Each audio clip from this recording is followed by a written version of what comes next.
everyone. Welcome to our ballot measures presentation today, hosted by the Sisters of St. Joseph of Orange. And on behalf of the Sisters of St. Joseph of Orange, we welcome you. We are grateful that you are here. And I will now introduce our presenters. We have Sue Gifford. Sue Gifford, raise your hand so people are able to see you. So many of you may remember Sue. She's always presented with us every year. And she's been great. She's been a great friend of the sisters, and we appreciate her. And of course, League of Women Voters for being here with us every time.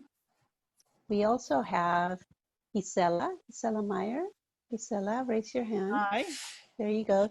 She's a new presenter, and we are grateful. We've been in contact with her, and she was able to coordinate this for us today. And then we have Ana Fortuna. Anna, would you raise your hand? There you go. Thanks. So these are our three presenters for today, and I will hand it over to Sue. Thank you so much, everyone. So if you can just remind everyone to mute yourselves, that would be great. Thank you. Good morning, all. We're so glad that the sisters invited us once again, and that so many of you joined us. I am Sue Guilford. I'm president of the League of Women Voters of Central Orange County area here in Orange County, California. Gisela Meyer, our vice president of voter services, organized the event, and she's going to take over the program from here. One thing I want to warn you is that you don't need to worry about taking copious notes, because I'm going to show you a place where you can find much of this information and review it at your leisure. There may be some details that you'd like to look at in greater depth that we will kind of skim over. So, I'll be showing you some other things too that you need to know before you vote. So Gisela, and I'm going to mute myself. Okay, thank you. And could we start the PowerPoint, please? Okay, so yes, we are the League of Women Voters of Central Orange County area. Almost all of the information plus a lot more that we're going to be presenting today is available on votersedge.org. It's a website that's run by MapLight and by the League of Women Voters. It has unbiased, neutral information on all the candidates and on all the ballot propositions. And we will show you a little bit more about that later. Next slide, please. Just a reminder that the League of Women Voters does not support or oppose political candidates or political parties, but the League does encourage informed and active participation in government. We work to increase the understanding of major public policy issues, and we influence public policy through education and advocacy. Next slide, please. So what are the ballot propositions? They are proposed laws presented to the public that can make new laws. It can change an existing law, or it can change California's constitution.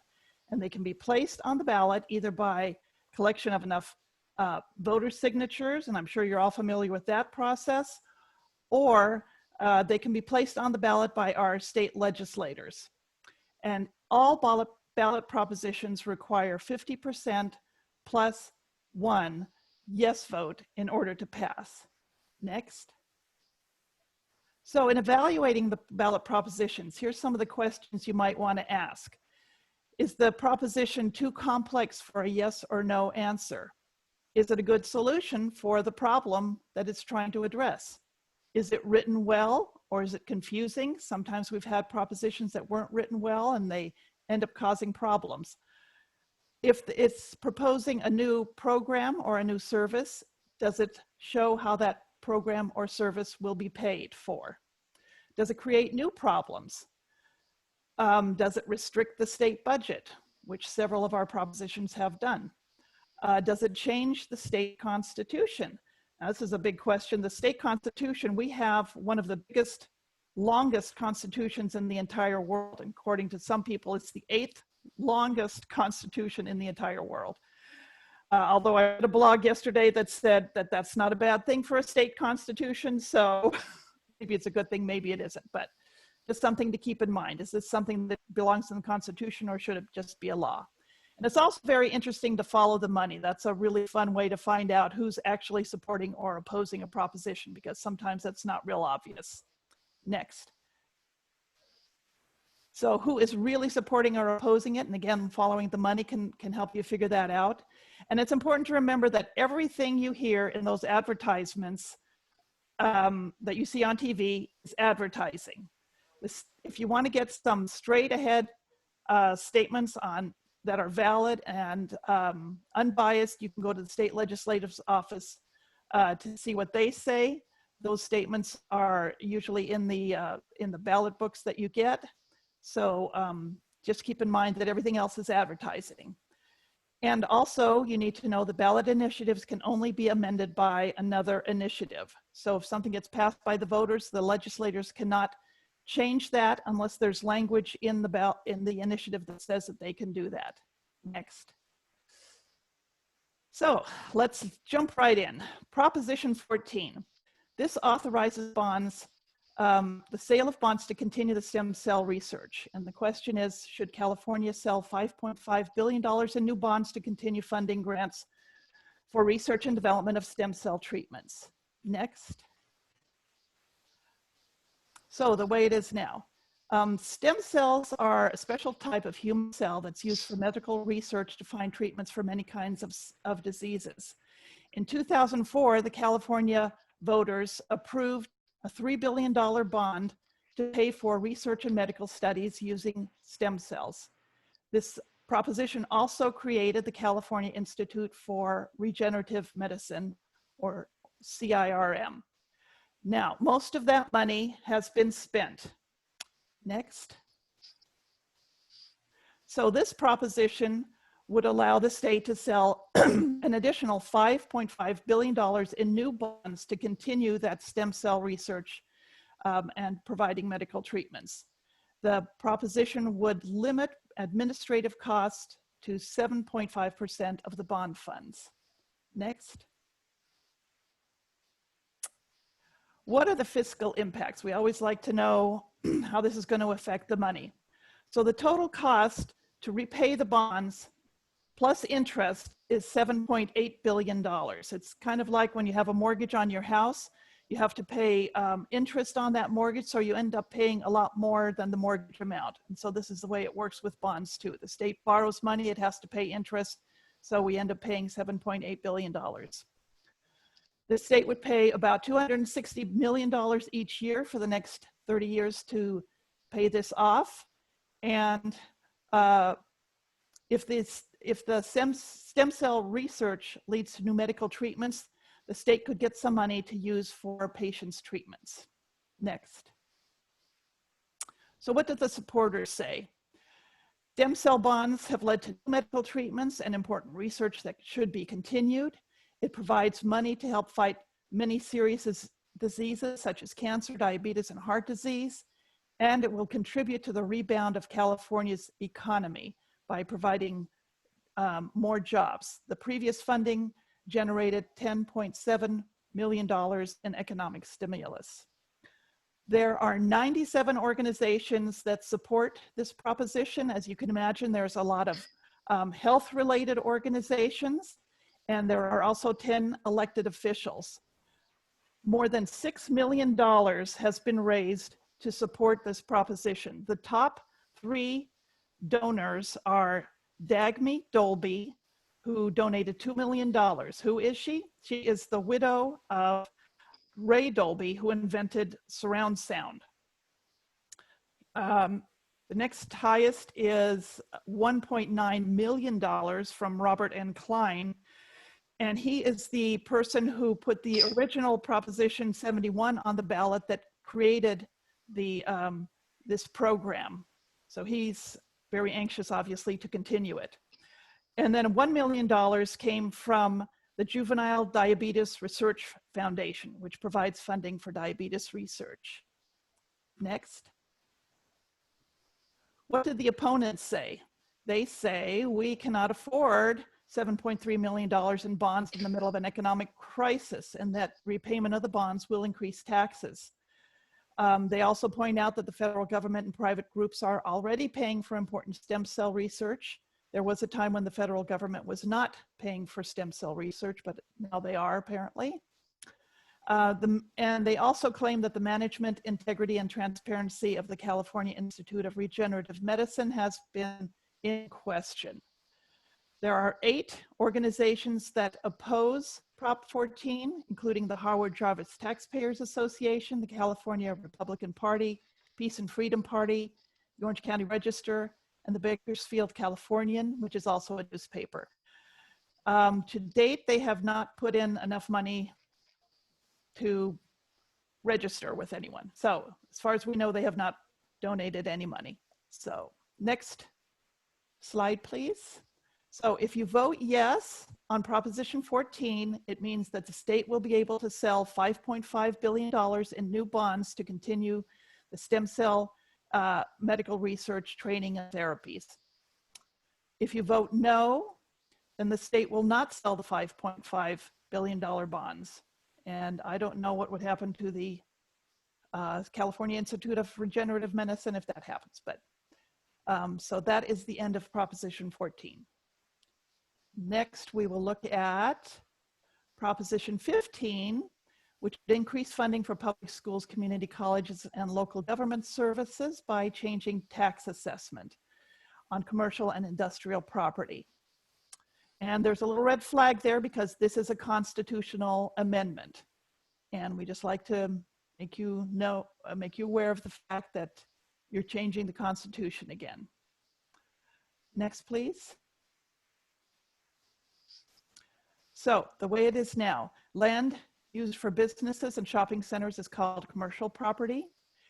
And currently the owners of the commercial property pay taxes based on how much the property is worth at the time it was purchased. And those taxes go up by a small percent each year.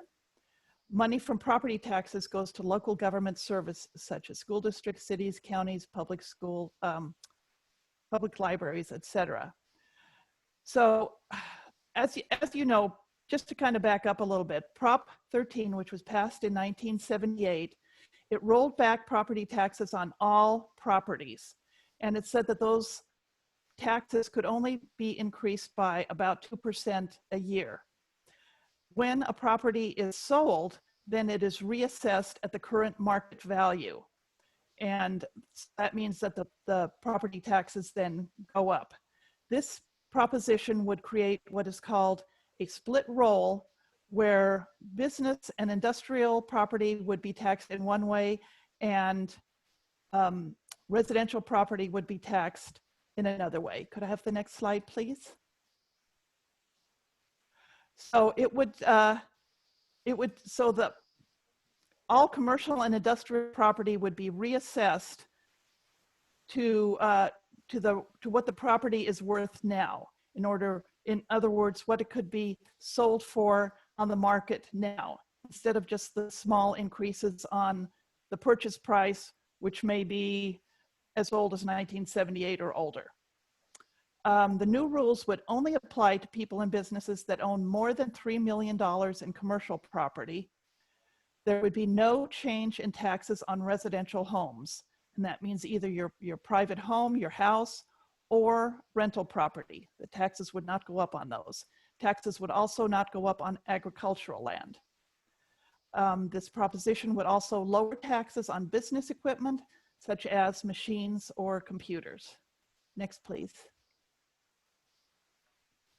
If it passes, our local services, schools and communities, that is, would get an estimated $6.5 billion to $11.5 billion more in property taxes each year, starting in 2025.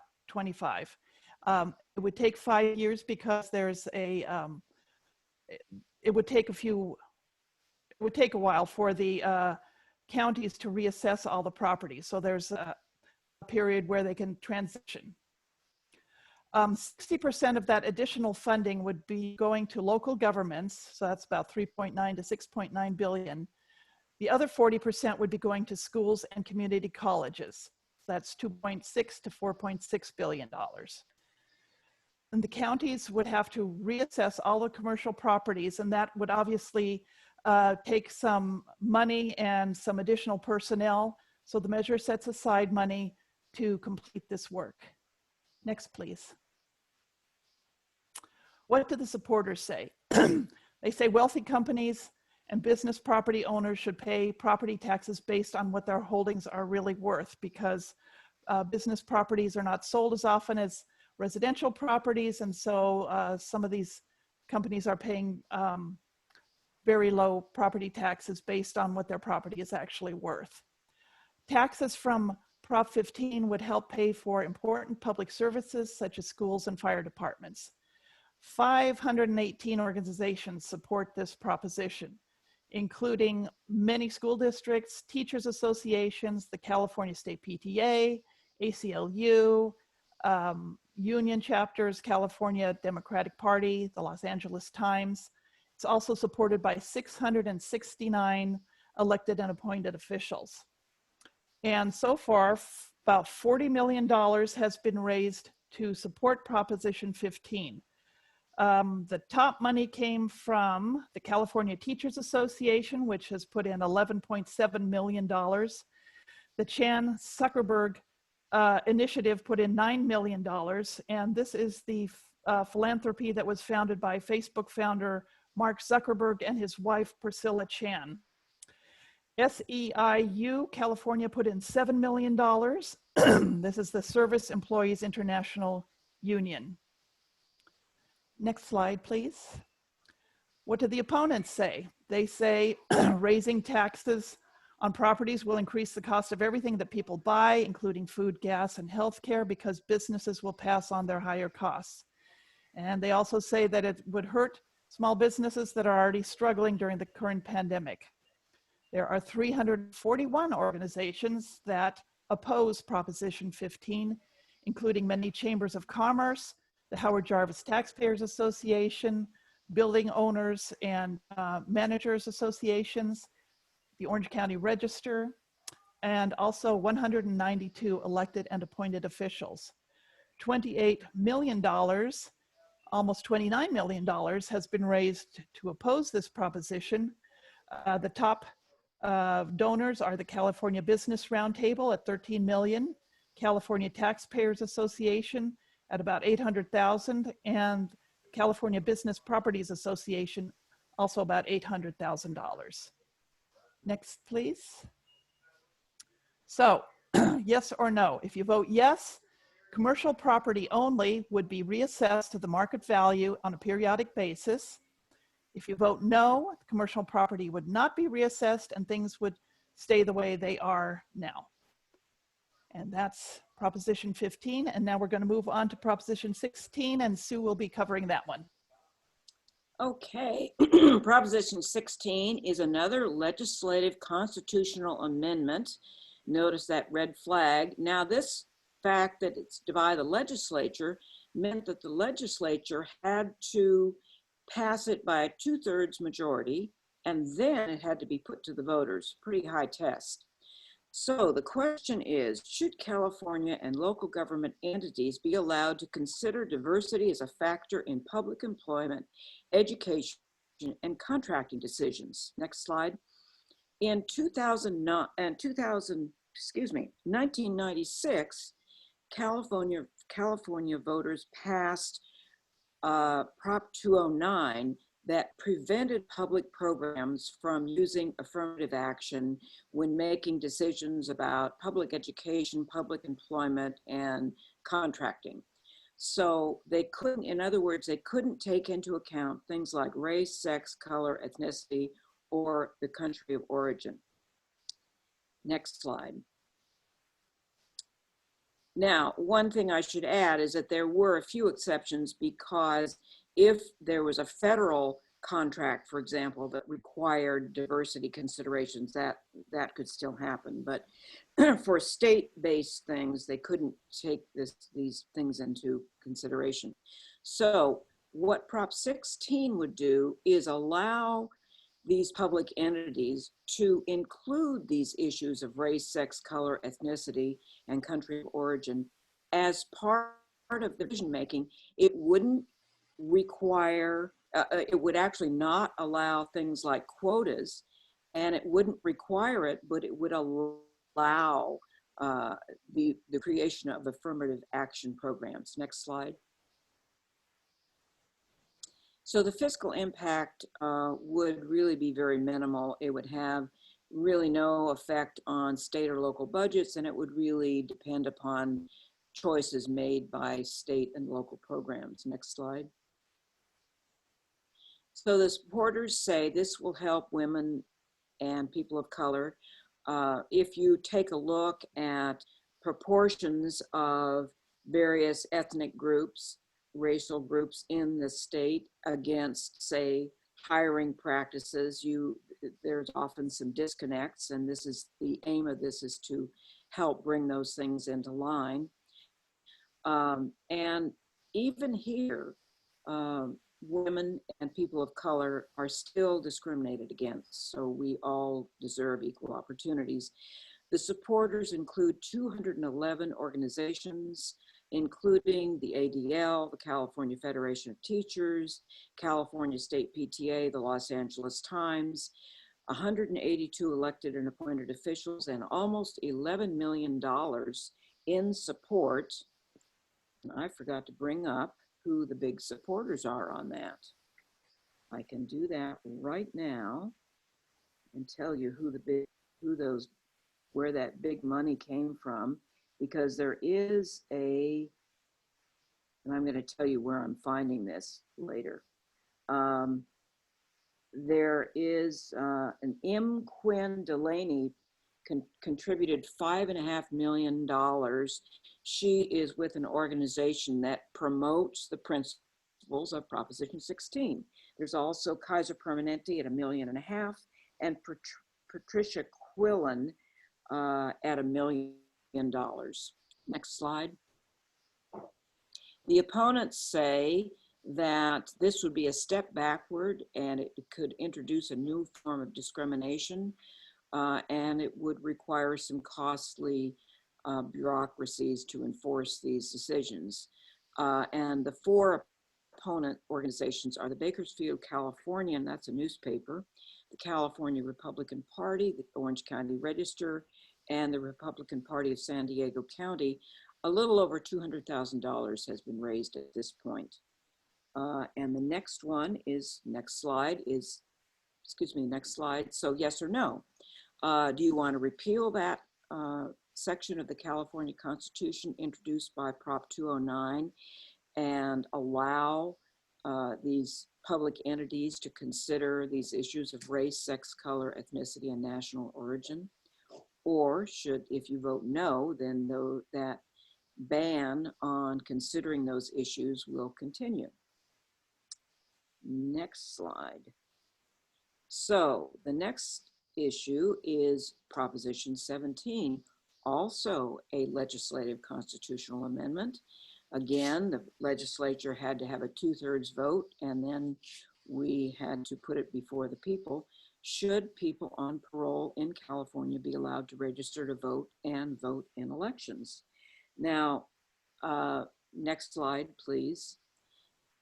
Right now, if after someone ends their time in prison, they are on parole for usually about 3 years. There's about 50,000 people on parole in California at any one time, and they can't vote. They can do other things, but they can't vote. They can work and pay taxes and so on. Next slide.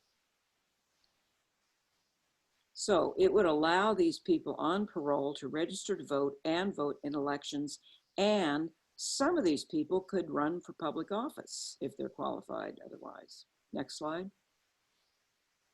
So this would update the state's voting system. There would be a one-time payment in the hundreds of thousands of dollars, and of course there would be some expenses at the county level. Now, just to give you a little background, across the country, the voting privileges of people who've been involved in the criminal justice system varies. In some states, prisoners, people in state prisons, can vote. In other states, at the other extreme, once you've been to prison, you can never vote again, essentially. So it varies quite a lot. So next slide. Now, the supporters say that people on parole pay taxes and they should be allowed to vote. They're rebuilding their lives, and voting is just one other activity that allows them to feel like they're a greater part of the community. There are 38 organizations, including Free the Vote Coalition, ACLU, the Los Angeles Times, Orange County Register. It's interesting to see how you will see some groups that don't always agree on everything, sometimes agreeing on something. California Democratic Party, 18 elected and appointed officials. $526,000 has been raised for this, so it's not a lot of money at this point on this. Next slide.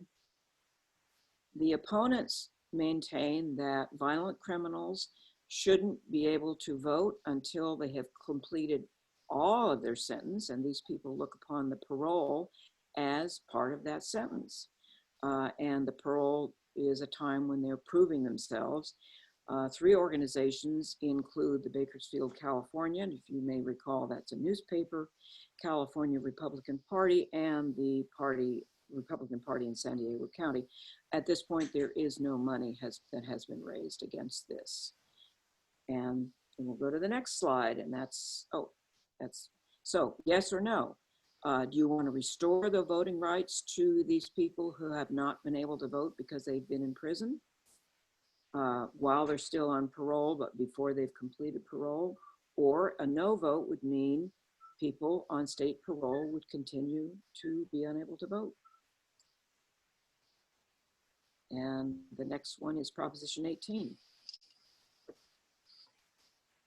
And that's. I had to unmute myself. Proposition 18 is another legislative constitutional amendment, if you notice the little red flag there. And you'll be deciding whether 17-year-olds who will be 18 by the general election be allowed to vote in the primary and special elections in that election cycle. So, next slide. Currently, 17-year-olds who are US citizens can pre-register to vote in California. However, currently, they can only vote if they have turned 18 by election day. Next slide. And what Proposition 18 would do, it would allow 17-year-olds to vote in primary elections or special elections if they'll be 18 years old by the general election in November. Next slide. The fiscal impacts of Proposition 18, if it passes, it would increase the number of people who could vote. County election officials would spend more to send voter information out and count ballots. And for each election cycle, Proposition 18 would cost up to $1 million statewide. And the state would also need to update voter registration systems, and that would cost in the hundreds of thousands of dollars. Next slide. So the supporters of Proposition 18 say that it'll allow 17 to 18-year-olds to participate fully in the election cycle.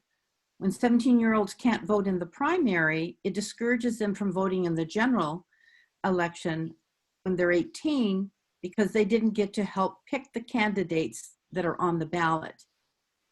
And they also contend that it encourages young people to be involved in the lifelong journey of voting, one of the most essential factors in our democracy. So the supporters, there are 23 different organizations, including the California Democratic Party, the California Professional Firefighters, Bay Area Reporter, which is a newspaper, another newspaper, Bakersfield Californian, Peace and Freedom Party, SEIU that Sue mentioned before, and the LA Times, including 5 elected and appointed officials. At this time, they have raised a total of, which is a little bit different right now. It's oh, that's been updated. $334,426 in total. And the biggest contributors is Evan Low Ballot measure committee, and that was 100,000. And Kevin Mullen for assembly. I assume that's a campaign. You, unmute you. Pardon? Oh, okay. Kevin Mullen for assembly, which is $50,000. And the California Nurses Association contributed $30,000.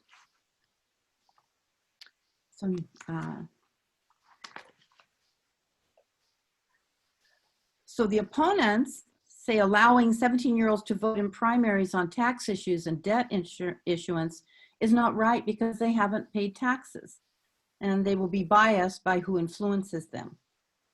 They contend that 17-year-olds are too young to vote and they need more life experiences before they're ready.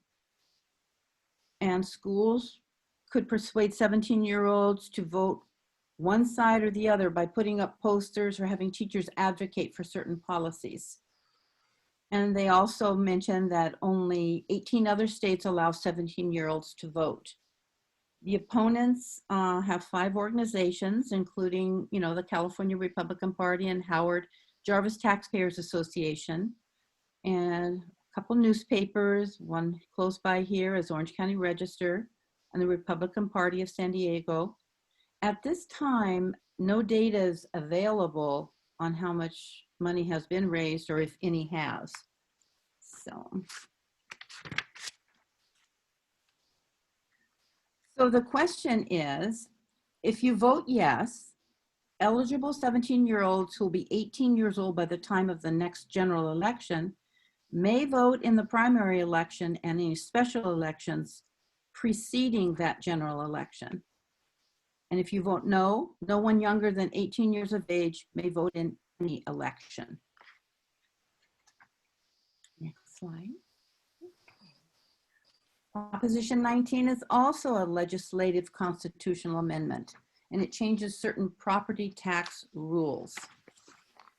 Should the California Constitution be changed to modify the rules for transferring property tax assessed values and use any resulting new tax revenues for fire suppression efforts, schools, and local governments? Okay. Currently, property taxes are based on how much a property was worth at the time it was purchased. Taxes go up a small percent each year. So homeowners in special groups, such as those over 55, severely disabled, those whose house was destroyed by a natural disaster, can buy a new home in the same county. And that's important because in the same county without paying higher property taxes once in their lifetime, if the new home costs no more than the old one. The taxable value can be transferred to another county only if that county agrees. Homeowners can transfer a residence to a spouse or a child, and in some cases to a grandchild, without changing the property tax amount. Money from property taxes go to local governments such as cities, counties, public schools, special districts. What Prop 19 would do would allow eligible homeowners to transfer the property's taxable value to a more expensive home anywhere in the state up to 3 times in a lifetime. And that's very different than what is now. Still, it would still allow a once in a lifetime transfer for victims of wildfires and natural disasters.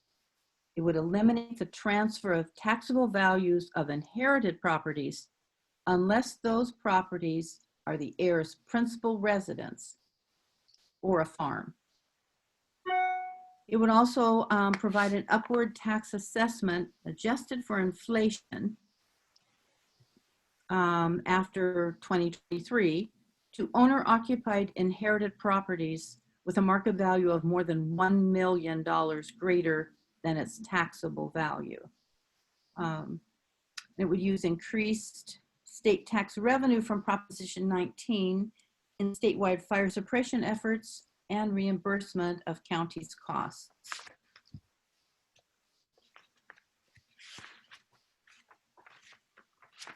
So So the fiscal impacts of Proposition 19, if it passes, would be an increase in funds for local governments and schools in tens of millions of dollars per year in the first few years, and then a few $100 million per year over time. Increased home sales could generate transfer tax and state income tax revenue by tens of millions of dollars each year. More local money for school might save the state tens of millions of dollars or more in some years. New state revenue would be spent on fire protection, and county costs in tens of millions of dollars each year to major property taxes. The supporters of Proposition 19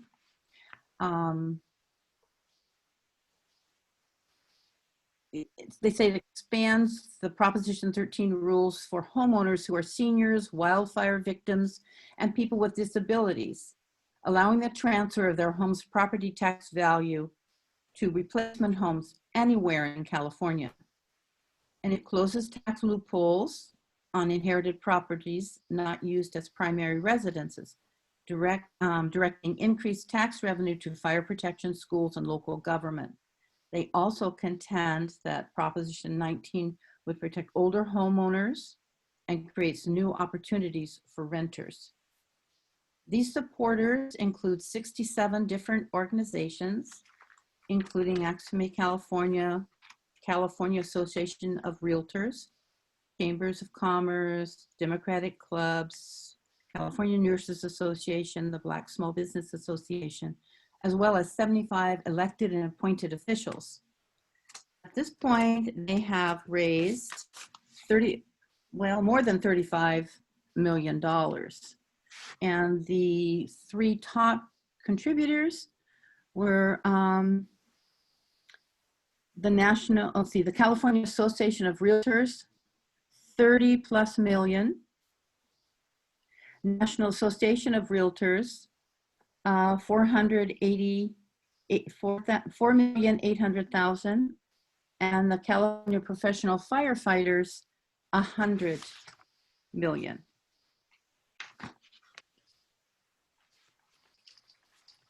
The opponents of Proposition 19 say that it's a tax increase and it was rejected by voters in 2018. They say it could hurt families who cannot afford to pay taxes on inherited family homes.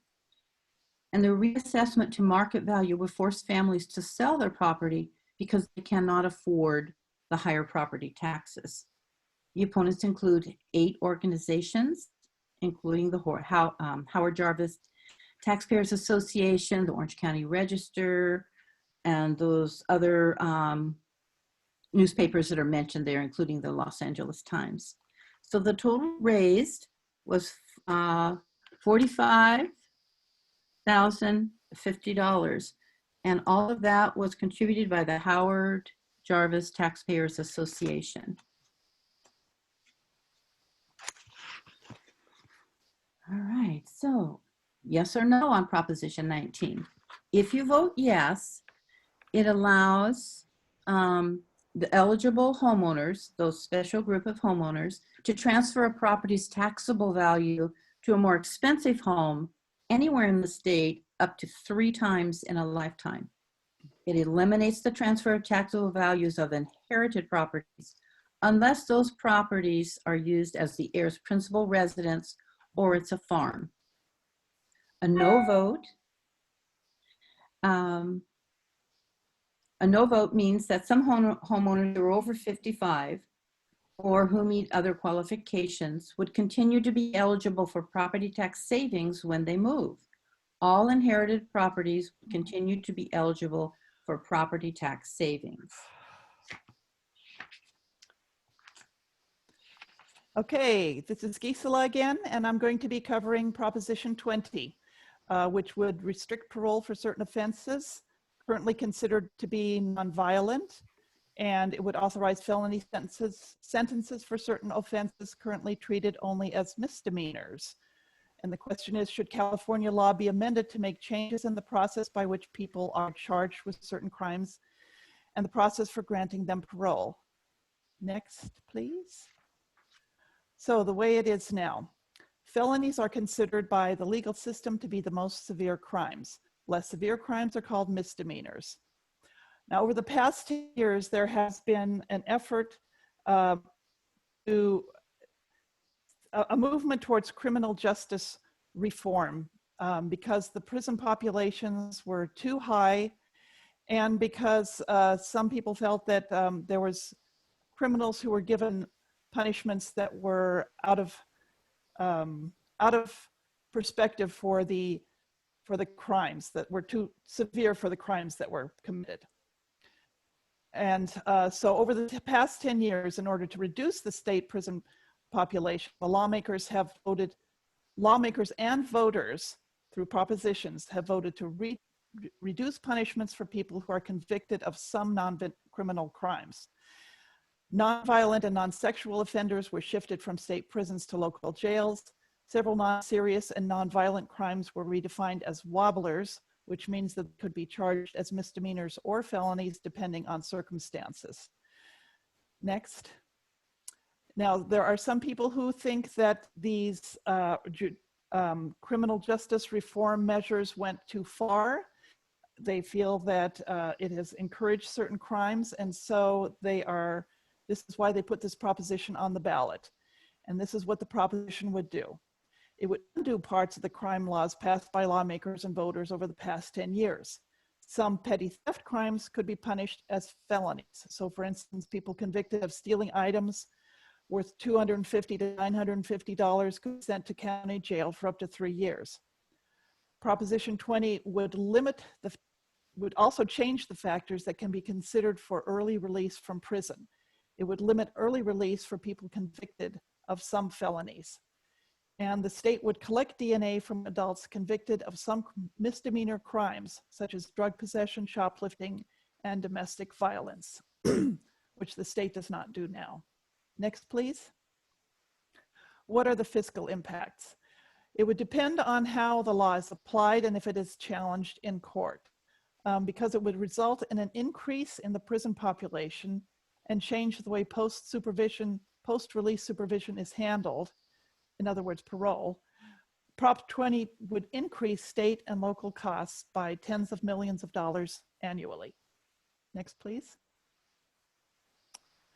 The supporters of Proposition 20 say that it reclassifies certain crimes, such as assault with a deadly weapon, date rape, and child abuse, as violent. It would not increase the prison population. It would only ensure that people convicted of these crimes serve their full sentences. And they say it will help stop car break-ins, shoplifting, and other theft that has been on the rise. There are 112 organizations that support this measure, including many law enforcement organizations, the California Republican Party, many cities, the Orange County Board of Supervisors, and the California Grocers Association. It's also supported by 86 elected and appointed officials. To date, there has been about $380,000, almost $381,000 raised in support. The bulk of that comes from the Devin Nunes Campaign Committee. Devin Nunes is a California congressman from Visalia. And then he donated $305,000. $50,000 came from the Sheriff's Employees Benefit Association, and $10,000 came from Sempra Energy. You may recognize them from your gas bill. They are the energy infrastructure company that is the parent company of the Southern California Gas Company. Next, please. The opponents of Prop 20 say that it will roll back prison reforms and cost taxpayers millions of dollars annually. It slashes mental health and rehabilitation programs that help prepare people for release from prison and reduce repeat offenses, and it will result in extreme sentences for petty theft that will disproportionately impact vulnerable minorities. 82 organizations oppose Proposition 20, including the ACLU, the California Democratic Party, California Labor Federation, Bakersfield, California, the California Teachers Association, and the Orange County Register. To date, about $5.5 million has been raised to oppose this proposition.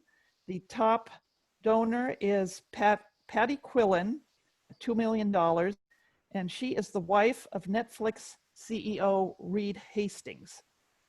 The Chan Zuckerberg Initiative that we mentioned before put in $1.4 million, and the Committee for California, which is connected to the Think Long Committee, which was established to address the dysfunctional state of affairs in the world's fifth largest economy. And they have donated about $855,000. Next, please. So, yes or no on Proposition 20. If you vote yes, you will expand the list of crimes that are classified as violent. Misdemeanor offenses could be charged as either misdemeanors or felonies, regardless of the value of the items stolen. It would limit the early release for people convicted of some felonies, and the state would be required to collect DNA from adults convicted of some misdemeanor crimes. If you vote no, the penalties for those crimes will not change. There will be no change in the way inmates are released, and DNA samples will only be collected from adults arrested for felony or required to register as sex offenders or arsonists. That is Proposition 20. Proposition 21, it would expand local government's authority to enact rent control on residential property. And the question is, should current state law be changed to allow cities and counties to apply rent control to housing 15 years old or older and limit rent increases to 15% once a new renter moves in? Next, please. The way it is now. As we all know, housing costs in California tend to be much higher than in other states. Several California cities have rent control laws that limit how much the landlords can increase the rents every year. State law prevents rent control on single-family homes and housing built after February 1st, 1995. Landlords can charge any amount they want when a new renter moves in, and landlords must be allowed to increase rents on current renters enough to make a profit each year. A new state law limits rent increases to 5 to 10% each year, depending on inflation. This law applies to housing that is more than 15 years old and will be in effect until 2030. Next, please. Proposition 21. It would allow cities and counties to pass rent control rules for housing that is more than 15 years old, and it could limit rent increases when a new renter moves in. So this does not create rent control statewide, it just allows city and counties to do it locally. Landlords could raise the rent by up to 15% over 3 years on new renters, plus any increase allowed by local law. Prop 21 would only apply to landlords who own more than 2 housing units, and they would still need to allow landlords to make some money each year. Next, please. The fiscal impacts. Prop 21 would decrease money made from state and local taxes. And that is because it is assumed that landlords will be making less money and therefore will be paying less taxes. Governments could see decreases in the high tens of millions of dollars per year. And the effects would depend on how many cities and counties pass rent control laws and how the landlords respond. Next. Okay, so the supporters say that even small increases in rent can force families into homelessness, which creates a burden for the entire community. Many seniors and veterans are presently left with too few resources for food, medical care, and other needs, and they need rent control to help them stay in their homes. Prop 21 guarantees landlords a reasonable profit. There are 94 organizations that support Prop 21, including the ACLU, the AIDS Healthcare Foundation, the California Democratic Party, the California League of Conservation Voters, and the LA Times. It is also supported by 134 elected and appointed officials. To date, about almost $23 million has been raised to support Proposition 21. The highest amount, in fact, almost all of that came from the AIDS Healthcare Foundation, which is $22 million. The California Nurses Association put in $25,000, and the California Democratic Party put in about $1,400. Next, please. The opponents to Prop 21 say that this is a scheme that more than 60% of Californians rejected in a previous proposition that was put on the ballot in 2018, that rent control results in less available and less affordable housing, and that it will stop new housing from being built, it will cost jobs and hurt the economy, the economic recovery. 136 organizations oppose Prop 21, including veterans groups, building industry associations, chambers of commerce, the Howard Jarvis Taxpayers Association, and the Orange County Register. And one elected official also opposes. $50 million has been raised in opposition. And of that, Essex Property Trust, which is a real estate investment trust, has put in 6.6 million. Business Roundtable has donated 5.6 million, and another real estate investment trust called Equity Residential put in $5.5 million.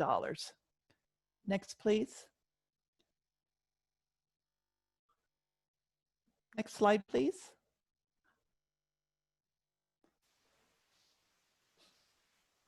So, yes or no on Proposition 21. If you vote yes, you're voting to allow cities and counties to apply rent control to, oh, what's happening here? To apply rent control to properties.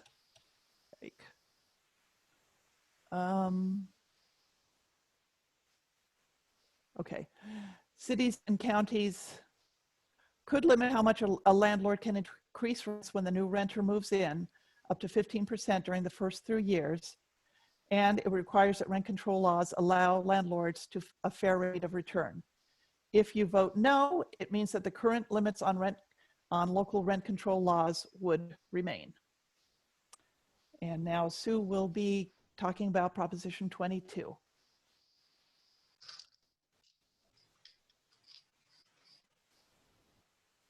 My internet was unstable, so I hope I'll be all right. So Proposition 22, I'll bet you're starting to see things about this because I have just seen a few TV ads, and you're going to see a whole lot more, and you're going to find out why. This question is, should app-based rideshare and delivery drivers be classified as independent contractors rather than employees? And should rideshare and delivery companies be required to adopt labor and wage policies unique to these drivers? Next slide. Okay, I'm going to give you a little background first. Rideshare and delivery app companies such as Uber, Lyft, DoorDash, and others hire drivers as independent contractors. In 2018, there was a California State Supreme Court decision that resulted in the California legislature passing AB 5, which put some definitions to define the distinction between employees and independent contractors. And the result was that these companies, these app-based companies, were required to hire their drivers as employees rather than independent contractors. Subsequent to that, there was another law, AB 2257, that tweaked some provisions in AB 5, but the rideshare and delivery app drivers still needed to be employees rather than independent contractors. So this is the answer. This is their answer to that problem. So the rideshare, as I said, these rideshare and delivery app companies continue to hire their drivers as independent contractors, or they had been until this law. Next slide.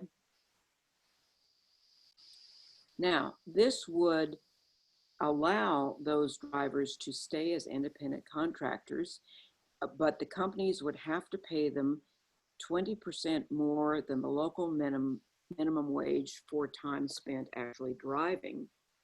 There would also be some health insurance costs that the companies would have to pay for any drivers doing more than 15 hours a week, and also medical costs if the driver is injured while working.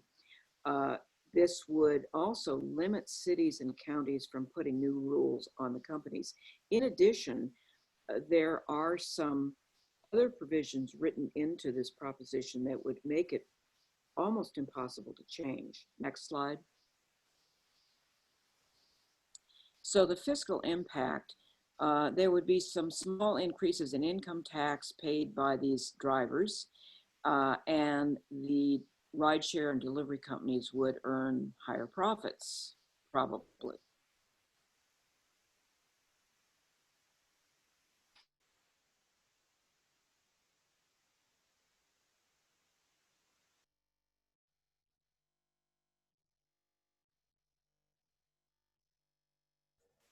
Did we lose Sue? Huh? Oh, Can okay. you hear me? Yes. That this would lead to fewer drivers, longer wait times, higher prices, less access to services, and that this would also, whoops, can people hear me? Okay. And then the companies would have to provide new benefits in public safety. My internet is unstable. I hope people can hear me. So the supporters include 99 organizations, including, oh my, including all of these companies that hire these drivers and the Howard Jarvis Taxpayers Association. And that is not a misprint, $184 million. This is a record breaker. It was also a record breaker for the cost to put this on the ballot, by the way, a little over $10 per signature. All of that money has been contributed by these companies who will be affected. Uber Technologies, 50 million. Lyft, 48 million. DoorDash, 0.7 million. Instacart, 27.6.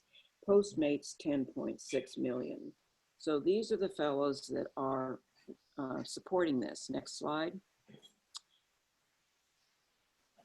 And the opponents say that these rideshare companies really don't want to pay drivers basic benefits. And if they treat them as employees, then the employees would get the type of benefits that employees get, access to unemployment benefits, paid sick leave, and so on. And it also eliminates other basic workplace protections. The current law does not limit driver flexibility. Most drivers work 30 or more hours a week. There are 43 organizations, including the California Alliance for Retired Americans, teachers, firefighters, various labor groups, the Los Angeles Times, and 112 elected and appointed officials. 10 million, a little over 10 million.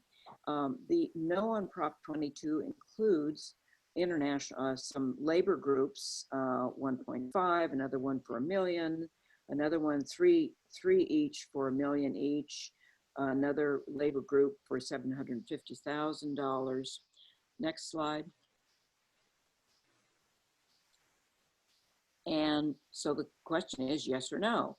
If you vote yes, then the drivers would be independent contractors. They would be paid 20% more than the local minimum wage for the time spent driving, and the companies would have to pay some other benefits. If you vote no, then these drivers must be hired as employees. Next slide. And now we see another one that looks familiar. This is a kidney dialysis measure. And yes, you do remember that from 2018. This is another big one. Not quite as big as 22, but pretty big. Okay, so this would establish some requirements for kidney dialysis clinics. Should outpatient dialysis clinics be required to have a physician on site at all hours when patients are being treated, offer the same level of care to all patients regardless of insurance, and report infection-related information. Next slide, please. So, first of all, if someone's kidneys fail, they have to they need a special treatment called dialysis, which takes about 4 hours and has to be done 3 times a week at a dialysis clinic. These clinics are licensed by the California Department of Health. They usually operate 6 days a week on extended hours. The patient needs to see his doctor at least once a month. And the treatment can be paid for by private insurance, Medicare or Medi-Cal. Private insurance tends to pay more. It's not a surprise. And there are about 600 licensed clinics. Most of them are owned by 2 for-profit companies, and you'll hear more about those. Next slide. So this would require dialysis clinics to have a doctor present anytime patients are being treated. If a doctor wasn't available, they could get an exemption to have either a nurse practitioner or a physician assistant. They would have to report infections every 3 months. That would have to be reported to the state, and they couldn't discriminate against clients based on how they're being paid, and they would have to notify the state if they want to change or reduce their hours or close. Next slide. So the fiscal impact, well, first of all, the dialysis clinic costs would increase because of this requirement to have a doctor or nurse practitioner or physician's assistant on hand. This could be several $100,000 per year per clinic. Healthcare costs for the state and local governments would increase, partly because a lot of these costs are paid for by Medi-Cal and Medicare. And those would be in the low 10 millions of dollars each year. Now, some of these costs might be offset by increasing licensing fees. It's kind of unclear how that might all shake out. Next slide.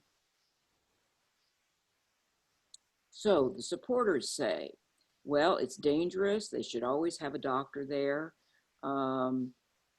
And although there is no specification as to the doctor's specialty, I should note, it prevents discrimination and protects patients in rural communities. And there should be a transparent reporting requirements for infection rates. The supporters include 6 organizations, including the California Democratic Party and SEIU, United Healthcare Workers West. $6.1 million has been raised in support. Next slide. And the opponents say this would force clinics to close. It would put lives at risk. It would take doctors away from emergency rooms and hospitals. We already have a doctor shortage, so this would just make things worse. And that these clinics are already highly regulated and provide good care. 105 organizations, including California Dialysis Council, California Medical Association, California Republican Party, Los Angeles Times, and the Orange County Register, $93 million. And that money is put up by the dialysis clinic folks. DaVita, almost $60 million. Fresenius Medical Care, $26 million. U.S. Renal Care, $6.8 million. Dialysis Clinic, Inc., $393,000. I think it's really useful to look also at some of these opponents who are, and take the time, and I'll show you where you can find this. Look at the names of some of these groups that are supporting and opposing, and think about their relationship to the question at hand. Next slide. So, yes or no?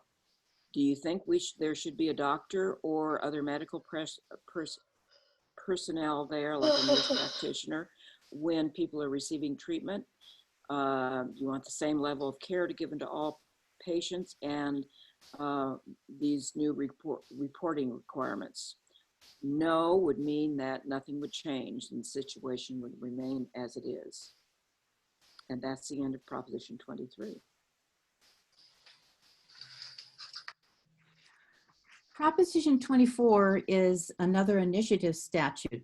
Now that would amend consumer privacy laws and changes current consumer protection regulations. So the question that you'll be asking yourself as you decide, shall an existing law from 2018, the California Consumer Privacy Act, be amended to increase penalties on companies that fail to follow regulations? Shall be amended to allow consumers more easily to opt in and out of sharing their data? Should it change criteria for which businesses used to comply? And should it create new enforcement and a new enforcement arm that would cost about $10 million annually? Next slide. There we go. Currently, this is the way it is now. A consumer is someone who buys or uses a service or project. And businesses collect data about customers for many reasons. They may sell the data to other companies, or they use it to improve their services. Now, in 2018, a state law was passed, the California Consumer Privacy Act, and it allows consumers to find out what data companies are collecting about them, tell a business to stop selling their personal data, and to have their data removed from the company's files. That's what is now. What Proposition 24 would do is give people an increased power over their personal data. Consumers could contact companies to prevent them from using or sharing sensitive personal information such as location data, health information, or private communications. Prop 24 would change categories of businesses affected by removing the device count. The current law now uses the device count as 50,000 devices for that company, and it would be changed to what Prop 24 would change it to as 100,000 device count. There would be higher penalties and less time given to fix a violation. And Prop 24 would also create a state agency to enforce these rules and issue fines to companies that break privacy laws. The fiscal impacts of Proposition 24, if it passes, a new state agency would cost the state about $10 million or more each year. Enforcement of the privacy laws would likely cost the state in low millions of dollars each year. But the fines on companies breaking consumer laws would help pay for the state's costs, would offset some of that.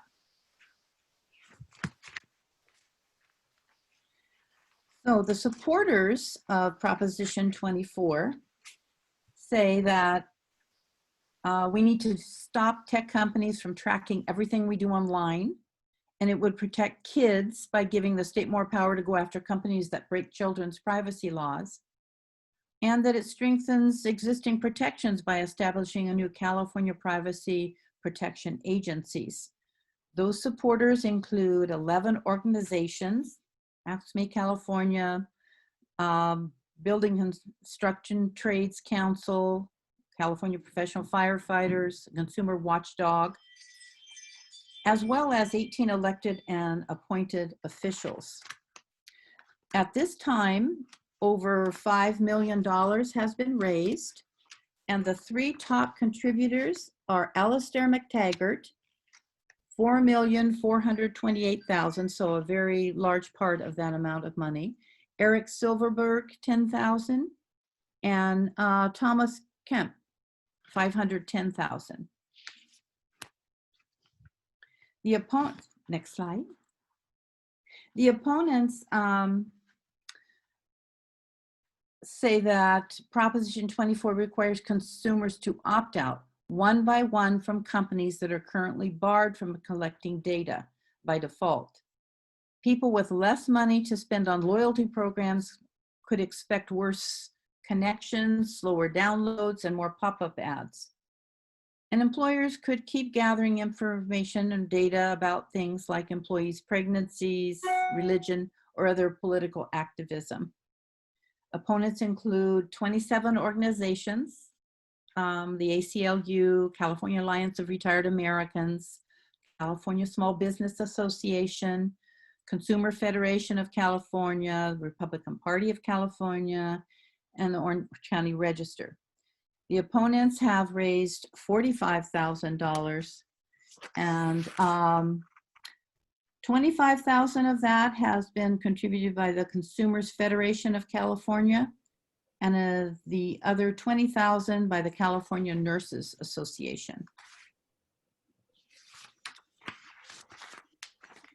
So, Proposition 24, yes or no? A yes vote would let consumers tell businesses, pardon me, not to use their personal data for anything more than providing the services they buy. It would charge yes to charging higher penalties when companies violate privacy, and it would create a new California Privacy Protection Agency, which would take over some enforcement functions from the Department of Justice. If you vote no, the current California Privacy Act protections would remain exactly the same as they are now. Okay. Next slide. 25, the last one.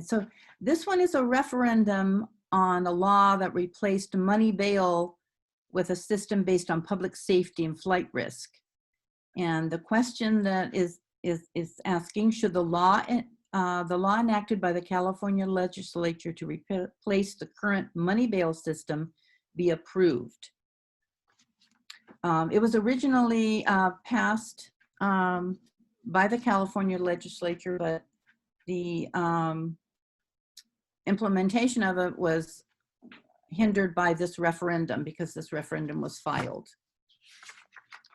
And that law that was passed in 2018 was Senate Bill 10, and which would do something is happening on my, there we go, would do away with the money bail system so that people arrested or arraigned in court might not have to pay bail in order to stay free pending their trial.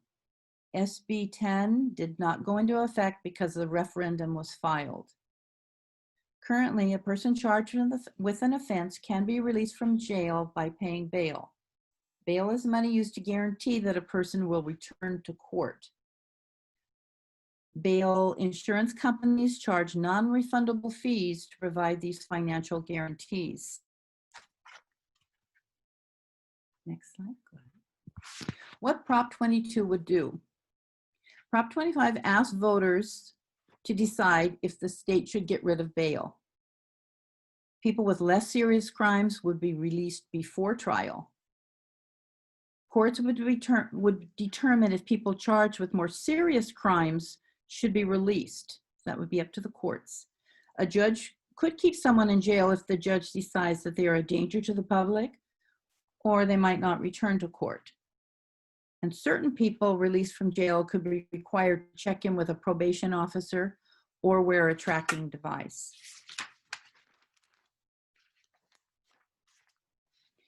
The new release process would increase the workload. The fiscal impact of Proposition 25, if it passes, would be to increase the workload for state trial courts, district attorneys, and public offenders.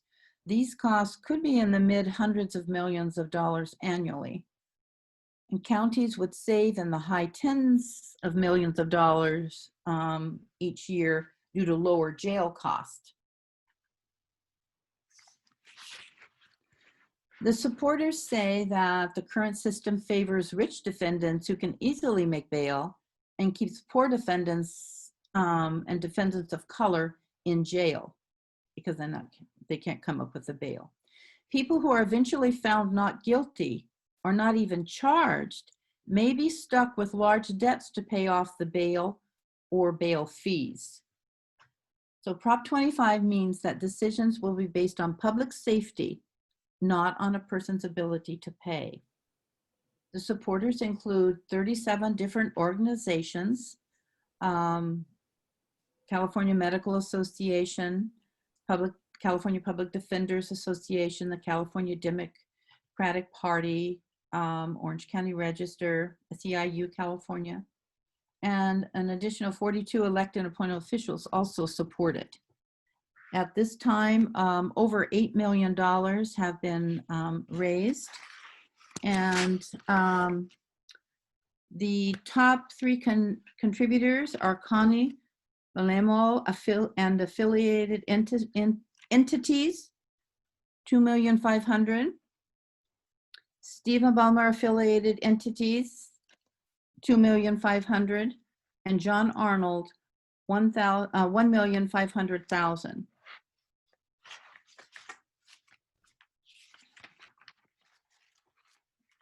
Next slide. The opponents say that the intentions of SB 10 are good, but its provisions may effectively result in more people being in jail than would be under a cash bail system. Prop 25 will cost taxpayers hundreds of millions of dollars a year, overburdening the courts and creating a new bureaucracy. And they also contend that releasing people from jail will make our communities less safe. 51 organizations oppose Proposition 25, as well as 82 elected and appointed officials. They have raised nearly $6 million. So Proposition 25, yes or no? Voting yes would mean that Prop 25 would allow SB 10 to go in effect. SB 10 would get rid of the cash bail system. It would put a set of risk assessments into place to decide whether a detained suspect would be released before their trial. Voting no on Proposition 25 keeps the state's bail system as it currently is in place. Okay, thank you, Anne. Could we have the next slide, please? That was a lot of information. Here are 3 websites that will help you as you're making your decisions. The first one is votersedge.org, which has all of the information we presented today, plus a lot more, and Sue will be showing you a little bit more about that in a few minutes. ocvote.com is the website for the Registrar of Voters of Orange County. We have the world's most fabulous Registrar of Voters, Neil Kelly. He has got this election organized down to the tiniest details. There will be 5 days of in-person voting. If you want to do in-person voting, it will be the 4 days before the election and election day. In about a week, the registrar will start sending out vote by mail ballots to everybody in the county. You will be receiving that in the next couple of weeks.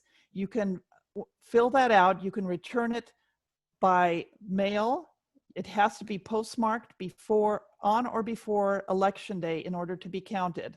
And be sure to sign the back of the envelope when you return it. That's very important. That's how they verify that you're a valid voter.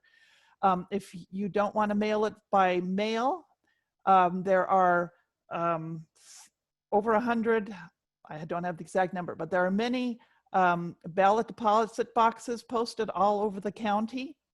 And you can go to ocvote.com to find out where the nearest one is to you. And again, if you want to go to a vote center and vote in person, they are taking every possible precaution to make sure that that is a safe experience.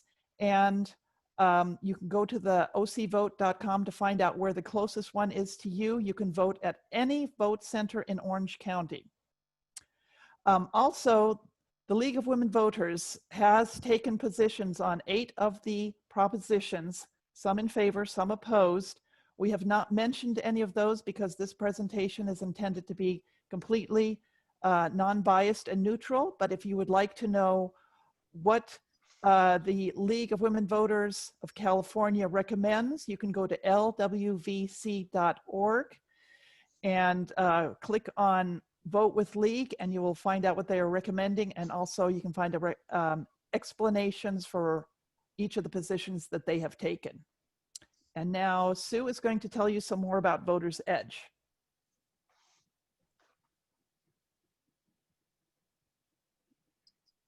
This is another, this is actually the Easy Voter Guide, but let me bring up, let's see, I have to do screen share. Oh, I have to do screen. All right, now help me out with screen. Yasina, can you help me with, let's see. Yes. I want to bring up this website. So I just, do I hit share? Share screen and select the internet browser that you're going to be sharing with us. Does that do it?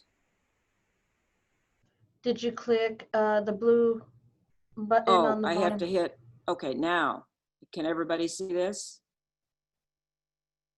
Can you see the Voter's Edge? Yes. Okay, good. All right. So this is the Voter's Edge website. I put in the address for St. Joseph. So what you do is you put in your street address and your zip code. Now this is, anybody in California can use this. Then you hit Find My Ballot.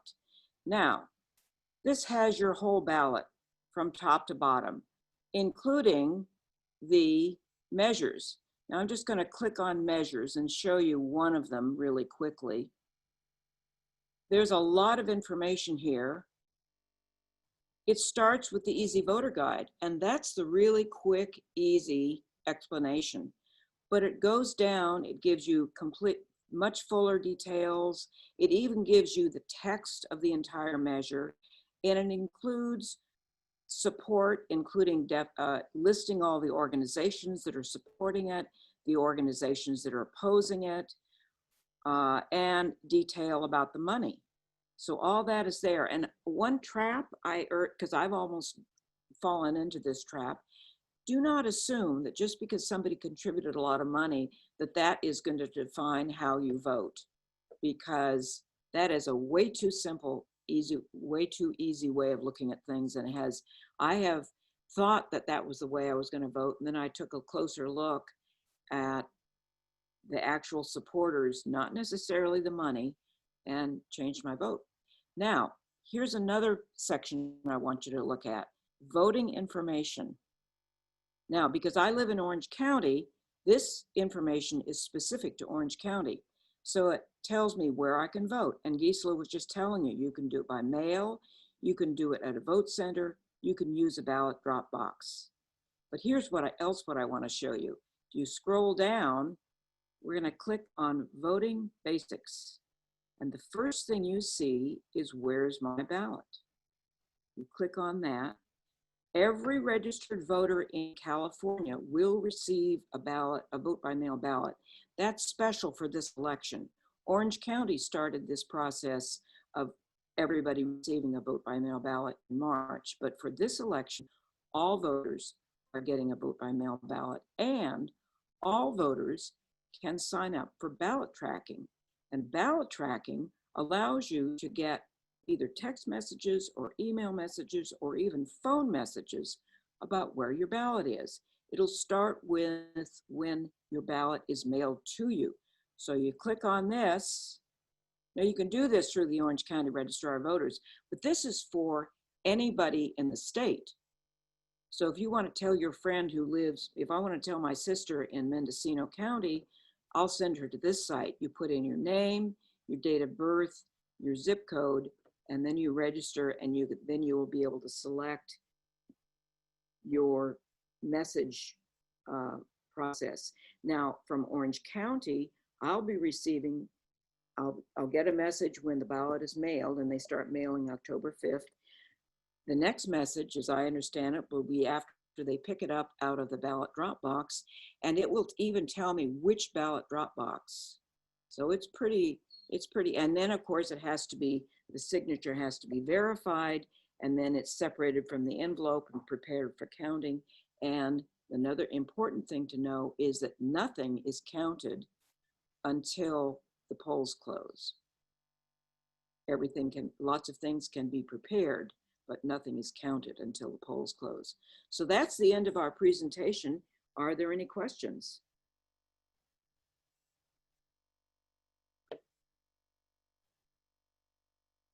We want to thank you all for inviting us to come and tell you about the ballot measures, and thank you all for joining us. Thank you to the sisters.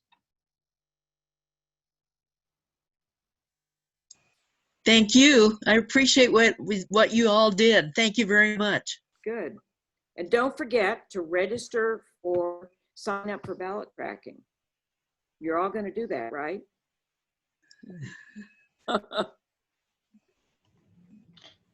Do we have any last minute questions for our presenters? I'd like to say something. Sue, can you talk about the signature on the vote by mail ballot? And on Voter's Edge, there is a way to verify it and which signature it should be. Oh, you know, I'd forgotten about that. Let's go back to the voting information. First of all, let me go back to voting information. It's not, okay. The vote by mail, and I'm speaking about Orange County, the signature verification process is very exacting. They have on file all my signatures from my vote by mail ballots going back about 20 years. If I have given permission, they can also go into the DMV and look at that signature. But let's see, the voting basics, I think that's where the signatures for mail ballots, double check and update. So that's another thing you can look at. You can check your signature to make sure you look at this section, and if you can check your signature. Yes, you would have to share your screen once more. Oh, I have to, oh, sorry, I didn't realize I had unshared. Wait a minute, let me see. Okay, so I have to go to share screen, share. Okay, now, so you go back to voting information. Thank you, Anne. That's a good point to bring up. And let me, all right. So remember I showed you voting basics, and under voting basics, here's a section, signatures for mail ballots. So your signature has changed over time. So you might want to go in and check your signature and re-register with your updated signature. Here's a whole section on that. So that's especially if you have not been voting by mail for a long time, like I have. If you've been voting by mail all along, then they have an updated signature. But if this is new, this is a good idea to go check that out and make sure they have an accurate signature on you. Now they have to go back. If there's any question, in California, they have to give you a chance to correct your signature if there's a problem. But you might as well save your registrar of voters some effort by making sure they have a good signature on you. Any other questions?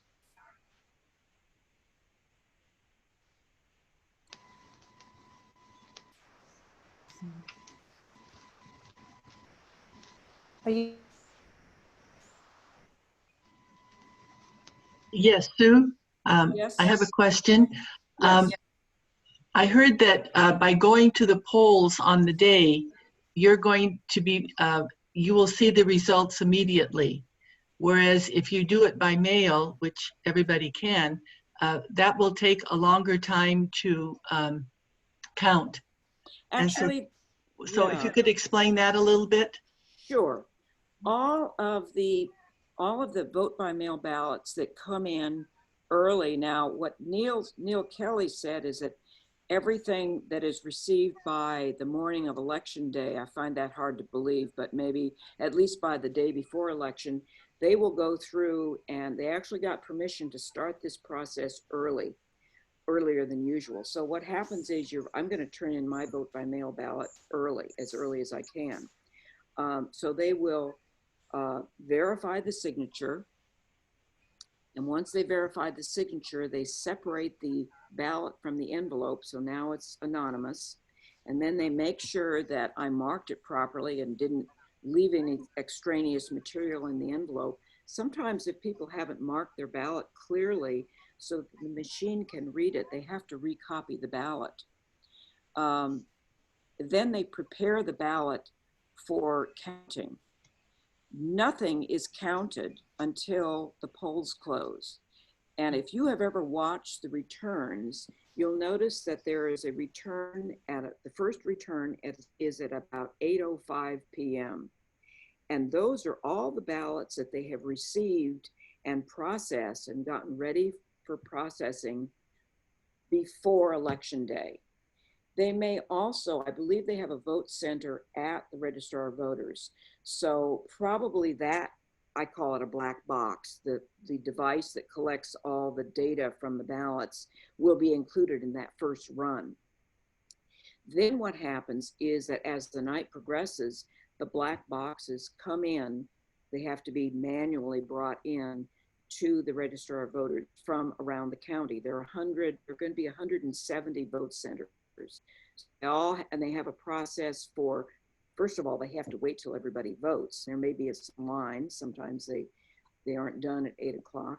And then they have a verifying process. And then when all that is done, they bring those boxes in and then they add those to the count. Now, in 2018, you may remember it took quite a while to get the final count. And that was because at the end of that whole process, they had counted all the black boxes from 1,000 or so precincts. They still had something over 400,000 ballots that hadn't been counted. And those were vote by mail ballots that were turned in on the last day at the polling station, at the polling places. Remember, we had no early voting in those days. And they were also provisional ballots and conditional ballots. And those happened because if you showed up at the wrong polling place, you got a provisional ballot or conditional ballot, I guess. If you registered to vote, then you got a provisional ballot. I think that's the distinction. Anyway, both of those have to be verified if you have just registered to vote, and that's still going to be the case now. If you register to vote on Election Day, then they have to take the time to verify your information and then verify your signature.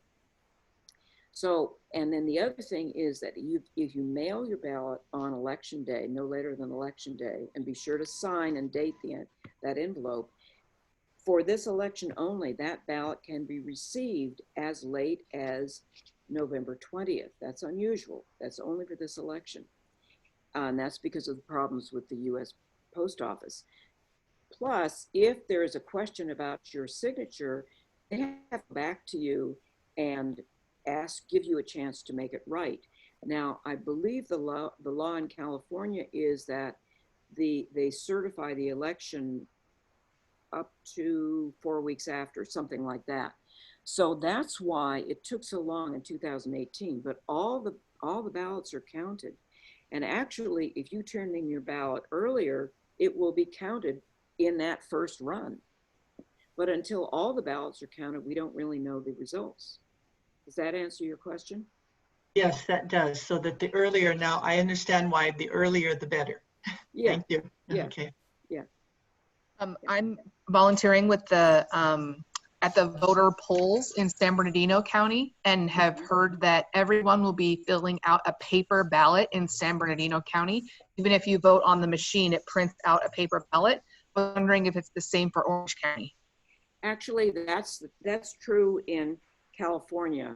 All of our systems have paper ballot backups. In fact, when you vote at a vote center, I did this in March. You go in and you check in. They give you a paper ballot. You go and vote that ballot, and then you put it through a scanning machine, which captures all of your votes. They keep that paper ballot, and the reason they keep it is if they need to do a recount, and they have had to do recounts, then they can do that. And that's really important. Not all states have that paper ballot backup.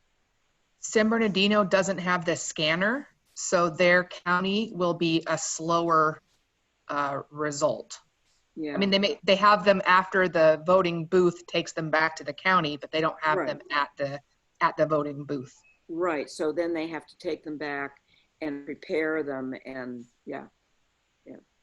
And I think that Orange County used to have the same. I don't know how. I think we had something where we had a black box that captured everything, and then they carried the black box back. Well, you're a smaller county. Now, one thing I don't know is whether how many counties will have ballot drop boxes, because that's unclear to me. And I believe Winnie Rice had a. Yeah, and it was yeah, thank you. Yeah, it was about a ballot drop box. Well, I'm in Orange County, and if they, will they have them early? And if so, will it be one of the, I mean, will it be among the ballots that are early counted, like you said, 8:05 p.m., you know, they would Yes. have? Well, if you turned it in early, are we still back on? Can you see my screen? Yes, no, Okay. Oh, it's gallery view right now for me. oh, it is gallery. Okay. Yeah.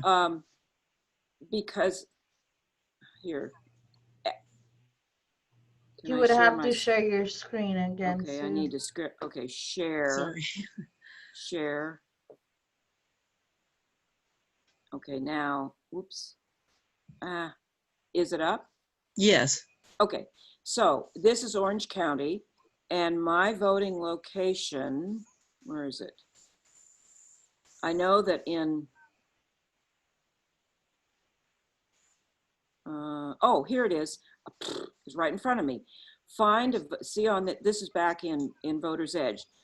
See, and this is under voting information, my voting location. Find a vote center or ballot drop box. So here, because it's Orange County, you can see, here's a list of secure ballot drop box locations. And it's by, we're now on the Orange County Registrar of Voters website. By the way, all the ballot drop boxes will be open, I think, starting October 6th. They're open 24/7. They're very secure. Many of them are located where there are security cameras. They check them on a regular but random basis, meaning they don't check every box at 10 o'clock in the morning. They, move it around. But they will be checking them, and they had a schedule that they were planning, that they used in March, but they're going to increase that because they expect a lot more early voting. And so and the ballot, I haven't used one, but as I recall, I took some classes at the Registrar of Voters. The actual slot is big enough to admit 2 or 3 ballots, so it's pretty small. And I believe it's also arranged so that the idea of somebody dumping in a chemical or something is going to be pretty difficult. It's not, it's not like how the old mailboxes had a big thing that opened and you could just reach in. It's not like that at all. So they're very secure. So you should have real confidence in those. They're also bolted to the ground, and they're very heavy. Thank you, Sue. You're welcome. Senia, can I ask a question? It's Kathy Mignard. Sure. I don't know if anybody else is interested in this. I was flabbergasted at the amount of money that is poured into these initiatives, both pro and con. Where does this go? Does it all go into advertising, or what happens to it? Well, I'll tell you, I saw just last night, I was watching a show that was actually, it aired a couple days ago, but I saw a couple of ads for Prop 22. And, they were videos. And all that money is going to go to print and, TV and cable, and they're producing fancy ads. And you're going to start seeing a lot of advertising. And I don't watch much TV, so I hadn't seen much, but there's going to be a lot of advertising. Thank you, that's helpful. I've seen a lot on 15 and 22 right Yeah, now. yeah, But exactly. again, all that money that's out there, it makes me very uncomfortable when I think of this process. But thank you for that help. Yeah, it does me too. And that's why I said, you know, it's very easy to look at it and say, well, these people are against this, I'm for it. But all I can say is go and look at not just the money, look at that, but also look at some of the supporters and think about what what their relationship is to this issue. That's the best way I can put it. And you can find all of that on Voter's Edge. It's real easy, and it's always updated. We got time for another question or so. Okay. Sue, I have a question about using the ballot drop boxes.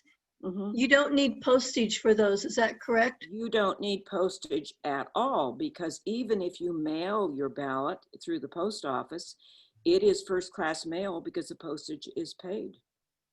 Thank you. Don't put a stamp on it.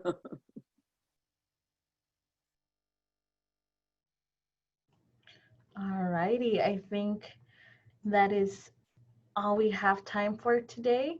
Thank you, Anna, Sue, and Gisela for helping us through these propositions. We're having clapping hands, thumbs up from all our attendees and comments in the chat box. So thank you all for joining us and staying through the questions. And any information that we received today, we'll go ahead and send out via email along with the recording of the link, because it was a lot of information.